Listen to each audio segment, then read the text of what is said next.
Welcome to the Long March Forward for Voting Rights. I'm Margaret with Civic, Nebraska's voting rights team. Today we look at the long history of voting by mail, sometimes called absentee voting or early voting.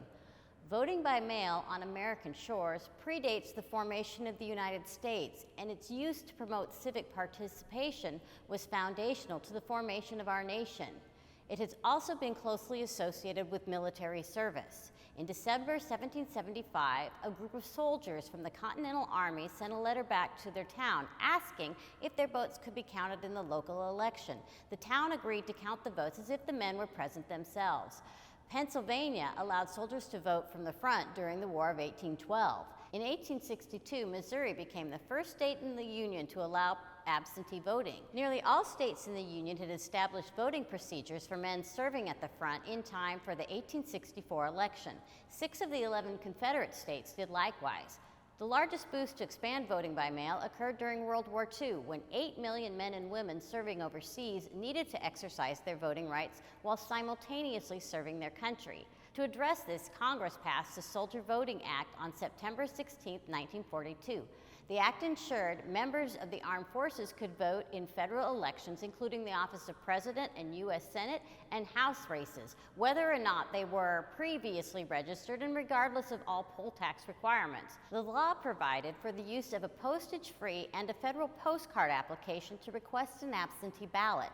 The Federal Voting Assistance Act of 1955 expanded absentee voting from just accommodating persons serving in the military to also include civilian government employees serving overseas. The Overseas Citizens Voting Rights Act, signed by President Ford on January 2, 1976, granted all U.S. citizens living overseas the right to vote in federal elections. In 1986, it was replaced by the Uniformed and Overseas Citizens Absentee Voting Act.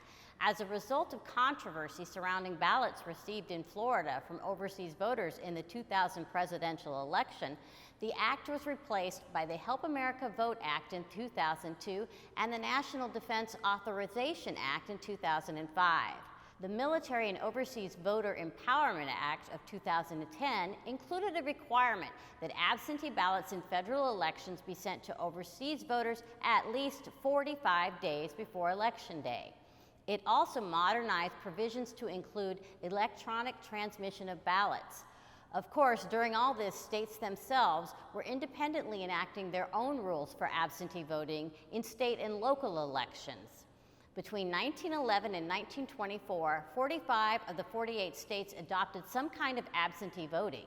In some cases, these laws required voters to have a specific reason or excuse to vote absentee, such as travel or illness. Today, registered voters can vote absentee in all 50 states, though 16 states still require an excuse to do so.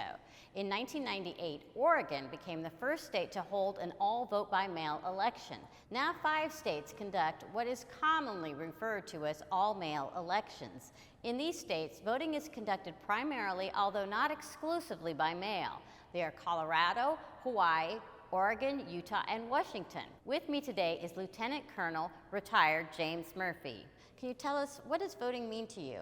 Well, voting means to me, especially as a member of the military, it's important because the military is only about less than 1% of the people in the population of the United States. But sometimes we perform some very big tasks. We're deployed overseas, both for conflict, but also humanitarian types of missions.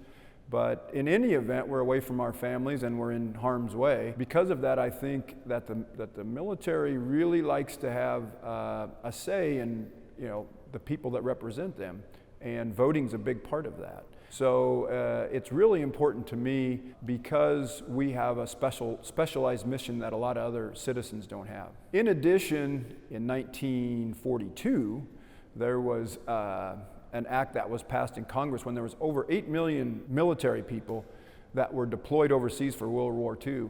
They needed to vote. So that was actually the largest transfer, really, of the mailing in of votes that the United States ever had. That's over 8 million votes that needed to be counted. And I believe that if you are a military person, and the voting, I guess I'll call it the building block of a democracy, it's one of the first phases of democracy, but if you're like to vote and you start voting, then maybe you'll begin to serve your community, your state, your country, and you just kind of like you're empowered, I guess, when you start voting. I take myself back to Iraq in 2009. The Iraqi citizens hadn't voted for many years. You know, they had a dictatorship. But when we got there, one of the things that we did was we set up voting. And I can tell you the excitement and just the thrill of voting for them. Sometimes in the United States we get complacent with voting. But I can tell you, seeing the excitement in their eyes when they were able to vote when I was in Iraq gave me a new appreciation of the vote in the United States. It's a big deal, and sometimes we take it for granted. And so having seen it from several perspectives, from the serving your country perspective to seeing other countries that are allowed to vote, voting means a lot to me. Can you tell us a little bit about your experience using vote by mail overseas? Well, I think I had several experiences, mostly because I was in a section called the S1 section, which is really the personnel section. That is also the section that's in charge of mail, and as part of the mail was the voting. So we would get the ballots and the mail ballots, and then we would have to give them out to the soldiers and airmen and Marines that were stationed with us. And as part of that, we noticed that when we would give them out, and when you make it so easy for them, the percentage of them that voted was incredible. So because it was so easy for them to vote, that patriotic feel, and they were just able to go in, vote, be done with it, get back to their mission. I believe that way of helping them vote increased the percentage of people that voted. I don't know this for sure, but I would say it was a huge percentage of the people that voted in the military overseas because it was so easy. Thanks for joining us today and telling us about your experience voting overseas. Well, thanks for having me. The 2020 election saw record numbers of Nebraskans voting.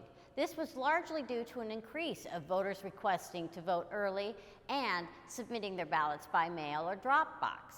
11 of Nebraska's most rural counties conduct their elections exclusively by mail. To help protect their ability to do so, visit civicnebraska.org or scan the QR code. You too can join the long march forward for voting rights.